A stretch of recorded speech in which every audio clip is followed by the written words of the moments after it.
nadchodzi okres jesienny. Jeżeli macie jakieś drzewa owocowe w ogrodzie, to sami dobrze wiecie, że nagły nadmiar owoców może zaskoczyć.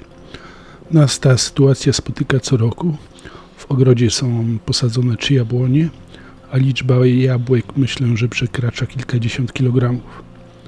Ja osobiście od jabłek wolę banany, a nawet gdybym przepadał, to taka dieta myślę mogłaby się skończyć często wizytą tam, gdzie król chodzi piechotą. A gdy prowadzi samochód w razie kontroli też może się okazać to problematyczne. Także w dzisiejszym filmie pokażę Wam, jakie rozwiązanie my stosujemy. Avec son spectacle Ensemble ou rien. Je suis les fruits et légumes pour que tu saches Pas moi, c'est un style brûlant et Także tu jak widzicie, mówiłem z jednym Jak widzicie, mówię w jednym z poprzednich filmów, że wiemy co zrobić z nadmiarem jabłek. Te jabłuszka są mielone, no i trafiają do takiego baniaczka. On ma około 30 litrów, który zakupiłem w tym roku. No i w każdym bądź razie po dodaniu troszkę cukru, chociaż jabłka też zawierają w sobie cukry, fruktozę. Także rozpocznie się proces fermentacji i za jakiś czas będziemy mieli z tego cidr. Także jak mówiłem,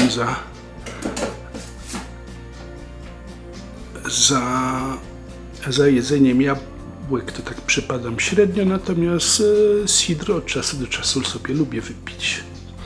Tu też jak widzicie, on ma taką konsystencję nieprzeźroczystą. A jednakże po jakimś czasie to wszystko się wykleruje, te osady opadną, a reszta będzie zdatna do wypicia. A tu jak widzicie już w 2 bitonikach następuje proces fermentacji. Tutaj są po lewej stronie winogronka, natomiast po prawej stronie są jabłuszka. Także jak widzicie jeszcze dużo tych jabłek zostało. Także nie wiem co tutaj małżonka zamierza z tym zrobić. Natomiast wyjechało to z domu z tego względu, że te muszki, kwasówki doprowadzały mnie do szału. Potem przylatywały do źródła światła, czyli do mojego komputerka. A tu jak widzicie już powoli cidr w bidoniku się klaruje. Coraz lepiej to wygląda. Natomiast jeżeli chodzi o warsztat,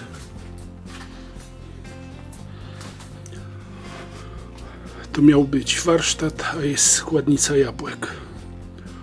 Może w przyszłym roku. To by było na tyle. Ja Was serdecznie pozdrawiam i do zobaczenia w następnym filmie. Także jak widzicie, 2 bidony to za mało. Chyba w przyszłym sezonie trzeba będzie dokupić jeszcze z 2. Tylko kto to wszystko wypije?